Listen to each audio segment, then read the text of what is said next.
विकास shot लग सकती है बॉल बॉल लाइन के पास 6 रन ठीक है दिक्कत करने में पहले गियर में 6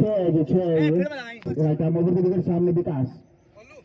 फिर फुल टॉप गेंद फिर शॉट छक्का भाग में कुछ नहीं छक्का 3 छक्के खा चुके हैं अब चौथे गेंद लेकर के राइट आर्म राउंड के सामने विकास